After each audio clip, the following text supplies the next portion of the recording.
Passaremos agora, ainda dentro das imunidades processuais, né, aquelas relacionadas com a prisão. Então a questão aqui básica, né, a questão que vai aqui nos direcionar é a seguinte: o parlamentar pode ou não pode ser preso? Pode ou não pode ser efetivamente preso? Bem, se nós estamos falando aqui de imunidades e de prerrogativas, né, relacionadas então ao cargo de parlamentar, já dá para nós termos aqui uma ideia que, com relação à prisão, haverá aí então regras específicas no que diz respeito aos parlamentares, deputados e senadores. E para entender isso, inicialmente nós precisamos aí lembrar, né, quais tipos de prisão, porque quando eu pergunto se ele pode ser preso ou não pode ser preso, eu preciso então saber, né, eu preciso aqui estabelecer, fixar a qual tipo de prisão eu estou me referindo, porque nós sabemos que existem aí vários tipos, né? Desde a chamada prisão sanção, aquela prisão definitiva, que é aquela fixada após o trânsito em julgado, sabendo aqui, né, que agora, de fato, decisão histórica recente também do STF e necessária, né, acabou-se com aquela celeuma se seria possível ou não seria possível a prisão em segunda instância, como vinha sendo praticado até mesmo, né, por autorização de uma decisão absurda anteriormente dada pelo próprio STF. Mas voltando, né, agora ao texto original da Constituição, nós sabemos que somente é possível a prisão em definitivo após o esgotamento de todas as instâncias, de modo então que o trânsito em julgado somente se dará quando não houver mais nenhum recurso, o que em tese sempre acontece no âmbito do STF, né? Ou pode ser que se dê até no âmbito do STF. Essa é a prisão definitiva, chamada de prisão sanção. Mas nós temos, né, todas aquelas modalidades de prisão provisória, prisão preventiva, prisão em flagrante, prisão temporária, e eventualmente a chamada prisão domiciliar. E aí, quais prisões aqui eu estou me referindo? Em que hipóteses, então, que um parlamentar está imune e não pode ser preso? Bem, o que nós temos aqui é, quando se trata da imunidade em relação à prisão, inicialmente nós estamos tratando aqui da prisão preventiva, da prisão temporária, ou seja, o parlamentar ele não poderá sofrer nenhum tipo dessas duas prisões, nem a preventiva, nem a temporária. E a prisão em flagrante? A prisão em flagrante depende, porque o flagrante, existem os crimes, né, que são os crimes afiançáveis, crimes não afiançáveis. Então, o flagrante dependerá muitas vezes de situações como essa, né? Prisão em flagrante que possibilita, né, a fixação de uma fiança, em que o indivíduo paga a fiança e se livra da prisão em flagrante, podendo receber aí, né, o relaxamento ou eventualmente livramento condicional, né? E aquelas hipóteses em que nós temos crimes considerados inafiançáveis, né? Como, por exemplo, os crimes hediondos, né? Então, nesse caso, impossível, não é possível fixar nenhuma fiança. Então, nesse caso, tão somente em caso de crime praticado em flagrante, desde que inafiançável, tão somente neste caso é que o parlamentar poderá ser preso, salvo também, obviamente, as hipóteses de prisão-sanção, né? O parlamentar que eventualmente tenha sido condenado em todas as instâncias, não havendo mais nenhum recurso pendente de julgamento, e neste caso, então, transitando em julgado, obviamente também, que tratando-se, né, de uma condenação à pena de prisão, nesse caso é evidente que ele terá, então, de cumprir a prisão.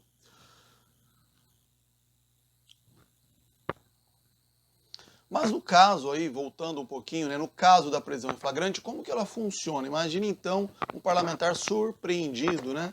Imagine aí então ele surpreendido, sendo preso, né, em flagrante, naquelas hipóteses, né, lá previstas para o flagrante no CPP, né? Flagrante próprio, impróprio, ou seja, aquelas hipóteses em que ele foi pego, né, praticando um determinado crime, por exemplo, solicitando ali uma determinada propina, orientando, por exemplo, os seus assessores, né, a entregarem parte dos seus salários, ou eventualmente fraudando ali uma situação em que seus assessores ou seus funcionários, na verdade, são todos fantasmas. Então, de uma certa maneira, imagine que seja possível, né, uma situação de flagrância. E aí o que acontece? Como que isso vai ser feito? Como que isso vai ser procedido? Bem, uma vez sendo preso em flagrante, o parlamentar, evidentemente, que ele terá de ser conduzido, né, aí uma unidade policial, seja da Polícia Federal, seja da Polícia Civil. E só que nesse caso, por conta também dessa prerrogativa, o delegado de polícia, o delegado federal, não poderá lavrar o flagrante. Então, o que se estabelece aí é a lavratura de um auto de apresentação, porque esse auto de apresentação, ele terá de ser em 24 horas, sob pena de crime de abuso de autoridade, da autoridade policial, né, se não cumprir aí esse prazo com o máximo de urgência e diligência possível, será remetido então à casa respectiva daquele parlamentar, ou Câmara dos Deputados, ou Senado Federal, né? Então, que ficará responsável, a casa parlamentar respectiva ficará responsável por determinar se haverá ou não a manutenção daquela prisão. Vejam, pessoal, que é evidente, né, que não se trata aqui de um critério jurídico, né? Ou seja, a casa parlamentar, é óbvio, ela vai usar aí de um critério político, oportunidade, conveniência, se é oportuno, se é conveniente manter a prisão ou simplesmente suspender a prisão daquele parlamentar, sendo necessário aí o voto de maioria absoluta, um quórum, né, de maioria absoluta de aprovação, para que então essa decisão pela prisão ou seja mantida, ou então seja aí suspensa, né, esta ordem de prisão em flagrante em caso de crime inafiançável. Então, com relação à prisão, percebam aí essas regras que são estabelecidas no âmbito da Constituição Federal, tratando-se de mais uma das imunidades processuais. E falando em imunidade processual, nós temos também a imunidade processual, uma, né, terceira, penúltima aí, subespécie de imunidade processual, aquela que se dá em razão do processo, né? Então, uma vez que exista, então, né, a possibilidade de ser oferecida, né, uma denúncia criminal contra um parlamentar, como que vai aí suceder o andamento do processo que, como nós já dissemos, dar-se-á no âmbito do STF, que tem a competência originária por prerrogativa do foro de função. O que vai acontecer aí, então, em relação ao processo? Aqui também houve mudanças, pessoal.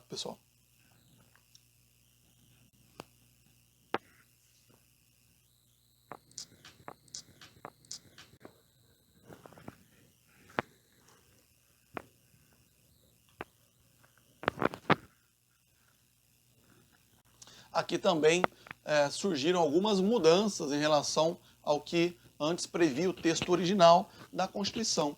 Porque antes a Constituição ela estabelecia, né, que para se iniciar um processo contra um parlamentar, ainda que já houvesse aí investigação, eventualmente até mesmo a prisão em flagrante, como acabamos de explicar, para que um processo, uma denúncia, né, então fosse recebida pelo STF, tivesse então prosseguimento até julgamento, a Constituição estabelecia que havia necessidade de uma autorização, né, da respectiva casa legislativa. Então, primeiro o STF tinha que enviar um ofício para a casa respectiva, ela votaria se autorizava ou não a abertura daquele procedimento. Isso hoje não existe mais, né? Com a emenda constitucional número 35, passou-se a ser desnecessário, até porque um tanto quanto, né, absurdo, burocrático demais, né, que houvesse autorização da casa legislativa. Não tem mais essa necessidade de autorização para iniciar o processo, não. Havendo então o processo, o STF ele já dá início, né, recebe a denúncia e o processo vai sendo aí vai sendo aí encaminhado, né? Vai havendo a tramitação e o que poderá acontecer, claro, né? Vai haver uma comunicação à Casa Legislativa, o que ela poderá fazer aí é votar pela sustação daquele processo, não é? Ela não tem que dar mais autorização para iniciar, é diferente. O STF começa, o processo ele vai tramitando, então o que a Casa Legislativa ela terá de fazer é votar para manter, ou talvez, né, não fazer nada, né, deixar o barco andando, mas se houver interesse parlamentar, que então seja feita a sustação daquele processo, que é o que está estabelecido aí no artigo 53, parágrafo 3º, né, da Constituição. Recebida a denúncia contra o senador ou deputado por crime ocorrido após a diplomação, o Supremo Tribunal Federal, presta atenção nesse ponto, né, após a diplomação, o Supremo Tribunal Federal dará ciência à casa respectiva, ciência, né, ciência, vai comunicar, que por iniciativa de partido político nela representado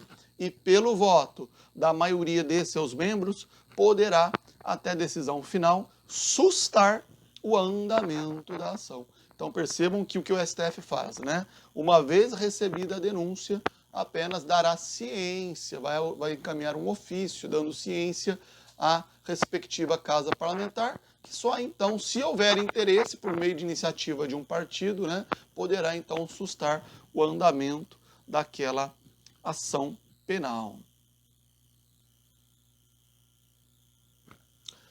Talvez vocês possam se perguntar, né, qual que é o prazo, né, para que o Congresso ou a casa respectiva proceda, né, a esse pedido aí para se sustar o andamento. Olha, basicamente, como nós vimos, né, o que diz o artigo 53, parágrafo 3º, é até a decisão final, né?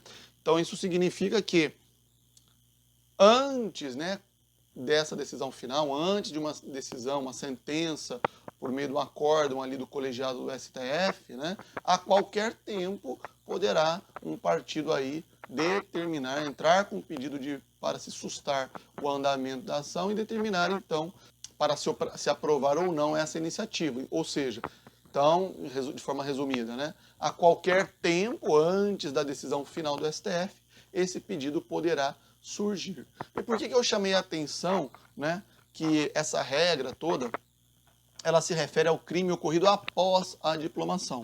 Porque aqui é muito simples, né? Se o crime for após a diplomação, nós temos aí toda essa regra, inclusive a necessidade de que a casa seja cientificada, que ela tome ciência, né, por meio de ofício, para que ela depois resolva ou sustar ou não sustar o andamento. Agora, se o crime foi antes da diplomação, se nós estamos falando aí de uma conduta criminal praticada pelo parlamentar antes da sua diplomação, ou seja, antes, né, de assumir aí, de passar a exercer de fato a sua função parlamentar, nem sequer o STF precisará cientificar a casa. O processo ele vai correr, ele vai ter andamento, aí o andamento natural, né, da ação penal,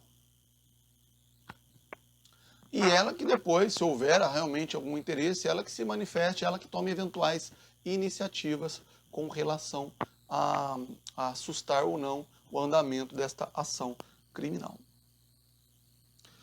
Por fim, finalizando então mais uma das nossas aulas virtuais, né, nesse tempo de confinamento, o que nós temos aqui ainda relacionada com a imunidade, a chamada imunidade testemunhal, né? Nós temos aí também uma prerrogativa específica, né, aos parlamentares, naqueles casos em que eles possam ser apontados, indicados ou arrolados, né, como testemunhas em eventuais processos, considerando que, como todo cidadão, é um dever, né, de todos, não poderia ser diferente com os parlamentares, de colaborar com a justiça quando necessário, quando chamado, né, a exercer aí, né, não deixa de ser, como estou dizendo, um exercício de cidadania, de colaboração com a justiça, para eventuais esclarecimentos de crimes que, de algum modo, né, esse parlamentar tenha presenciado, tenha conhecimento ou possa aí prestar eventuais esclarecimentos, né, para com a justiça. Agora, presta atenção, estou dizendo aqui como todo e qualquer cidadão. Então, imagine um parlamentar aí que está no trânsito, né? Eventualmente ele observa lá, né? Ele, sem estar, né, exercendo nada relativo à sua função parlamentar. Testemunha, né? A ocorrência de um acidente, uma pessoa atropela ou mata, ou no meio de uma briga acaba matando uma pessoa. Aquela situação lá, né, obviamente, que vai demandar aí deste parlamentar, como todo e qualquer cidadão, a necessidade de prestar, então, a sua colaboração à justiça e nesse caso, comparecer se for arrolado, né, ou se ele mesmo se oferecer para testemunhar e prestar, então, um depoimento. Agora, o que a imunidade, neste caso de testemunho, né, estabelece é que o parlamentar não será obrigado a testemunhar, a comunicar aquilo que ele tiver conhecimento no exercício da sua função. É mais ou menos parecido, né, com aquele chamado sigilo profissional, que os médicos, os próprios advogados, sacerdotes, pastores, padres, né, possuem em relação à sua função, em relação ao seu ministério, no caso dos sacerdotes. Então existe o sigilo profissional, né, dos psicólogos, enfim, eles não têm essa obrigatoriedade, né, a sua função, né, a sua profissão demanda, né, que para que ela possa ser exercida de um modo independente e com segurança, né, existe aí essa proteção ao sigilo profissional e mais ou menos é nesse sentido que o parlamentar também passa a ter uma certa prerrogativa para dizer se ele pode ou se ele não pode comunicar aquilo que ele tem conhecimento no exercício da sua função. Estou dizendo pode ou não pode porque há uma certa concordância, uma certa pacificidade, né, no posicionamento tanto doutrinário quanto jurisprudencial, de que essa, diferente das demais, é uma prerrogativa renunciável. Ou seja, o parlamentar, se ainda sabendo, ainda que ele saiba, né, de situações que ele, como testemunha, como parlamentar, tomou conhecimento durante o exercício da sua função, caso ele queira, ele abre mão, então, desse seu sigilo profissional, sigilo parlamentar ou desta imunidade, e então passe a prestar o seu depoimento e comunicar aí aquilo que eventualmente, né, ele tenha obtido conhecimento de fatos, né, ou situações durante o exercício parlamentar. Só para citar aí situações recentes, né, durante essa que ainda está em andamento, salvo engano, né, é que agora nós estamos somente ouvindo aí noticiário praticamente das questões relacionadas à pandemia do Covid, né. Mais recentemente estava toda aquela polêmica, né, estavam ocorrendo todas aquelas polêmicas e debates, discussões sobre a tal da CPI das fake news. E nós tivemos ali, né, alguns parlamentares, inclusive, que antes eram assim, né, eram unha e carne com o governo, e que por conta até mesmo das suas atuações parlamentares muito próximas, né, do atual governo, durante a eleição e tudo mais, tiveram conhecimento, né, de como se procediam aí a chamada indústria ou fábrica das famosas fake news, e compareceram lá, né, na CPI, querendo ou não, eles também, ali a CPI não deixa de ser uma espécie, né, de procedimento investigatório, e lá eles deram seus testemunhos, falaram, levaram documentos, né, de tudo aquilo que puderam presenciar em relação a condutas aí relacionadas com as chamadas fake news. E prestaram lá o seu depoimento de forma espontânea, né, abrindo mão, renunciando aí a esta prerrogativa. Com isso, então, pessoal, nós encerramos esse tema bastante relevante, né, das chamadas imunidades parlamentares, do Estatuto do Congressista, fechando também, dando aí conclusão a esse ponto, né, importante aí, relacionado ao Poder Legislativo, dentro da chamada organização dos poderes, organização do Estado e divisão dos poderes. Passaremos nas próximas aulas agora aos demais poderes, o executivo inicialmente e depois ao poder judiciário. Muito obrigado e até a próxima aula.